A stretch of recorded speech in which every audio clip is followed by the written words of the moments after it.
Bonjour à tous. Donc aujourd'hui, on va réaliser un ascenseur. Donc je vais commencer par la version Blueprint et on passera à la version C++ juste après. Alors je vais recommencer dès le départ, donc je vais recréer carrément deux acteurs. Donc je supprime mes deux autres acteurs.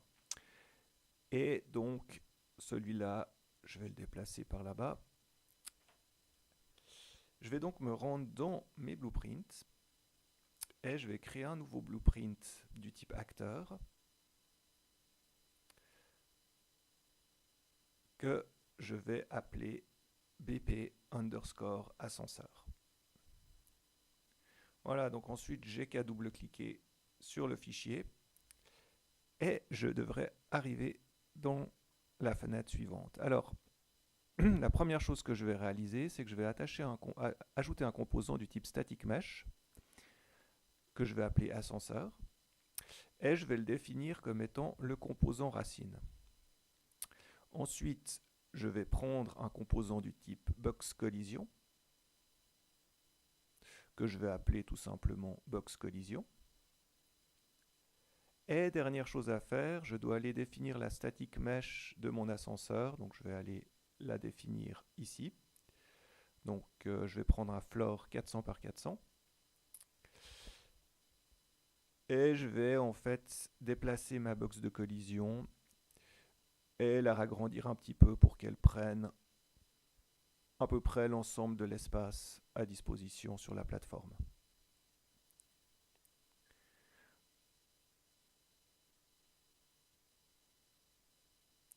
Très bien. Juste la recentrer un tout petit peu. Et voilà. Donc on va pouvoir passer à la programmation. Donc je vais me rendre dans l'Event Graph, supprimer tout ça.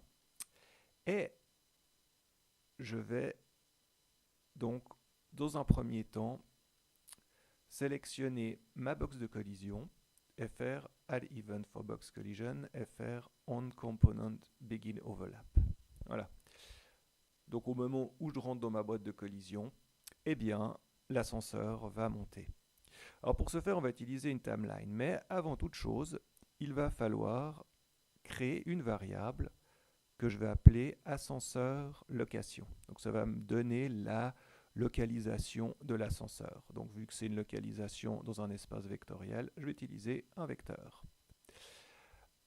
Alors la première étape, ça va être donc de définir la localisation donc, de mon ascenseur. Alors pour ce faire, je ne vais pas prendre ça, je vais prendre l'ascenseur. Je vais faire un get relative location en tapant, voilà. Et je vais prendre mon ascenseur location et faire un set. Comme ça, dès que je rentre dans la boîte de collision, on sait où se trouve l'ascenseur. Voilà. Ensuite, je vais donc faire une timeline que je vais appeler TL pour timeline-ascenseur. Je vais double-cliquer sur la timeline pour entrer dans la configuration. Ah oui, le mettre sur Play from Start. Et je vais appeler cette timeline alpha. Alors, je vais rajouter deux points. Alors le premier point, il se trouve à 0, 0. Et le deuxième point va se trouver à 1 seconde avec une valeur de 1. Voilà. Et j'oublie pas de cocher Use Last Keyframe pour éviter que ça prenne toute la courbe. J'aimerais juste avoir ça entre 0 et 1 seconde.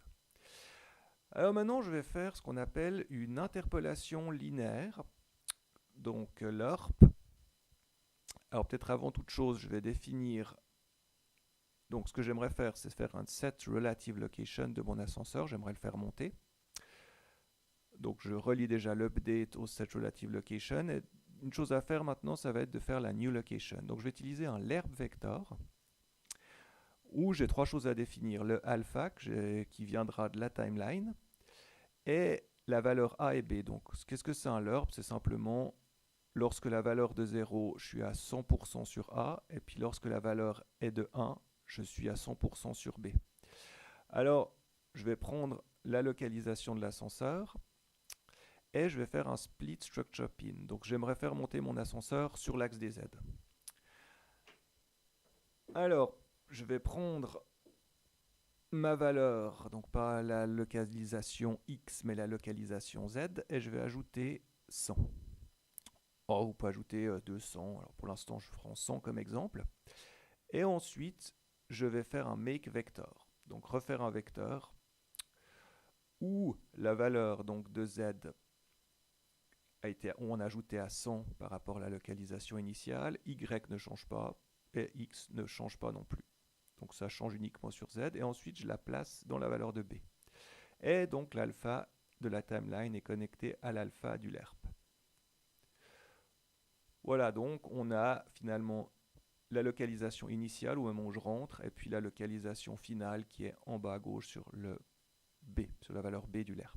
Et ensuite, j'ai plus qu'à plugger ça dans la nouvelle localisation. Alors, je vais arranger différentes choses pour la suite, pour la programmation en C++. Donc, je prends tout ça et je collapse to function. Donc, je fais une fonction. Donc, cette fonction, je vais l'appeler setWorldLocation. Alors, j'aurais plutôt dû l'appeler setRelativeLocation. Et je crois qu'on est bon au niveau de la programmation. Donc, juste pour voir à l'intérieur, tout fonctionne relativement bien.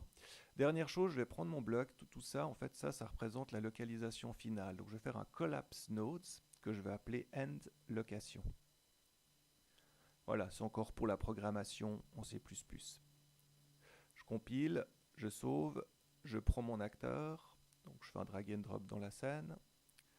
Et j'essaye. Donc, normalement, au moment où je rentre, ça monte, on est tout bon. Je ferai la descente dans le prochain tutoriel. Voilà, donc on a terminé en ce qui concerne la programmation Blueprint et on va évidemment faire la même chose en C++ et Blueprint.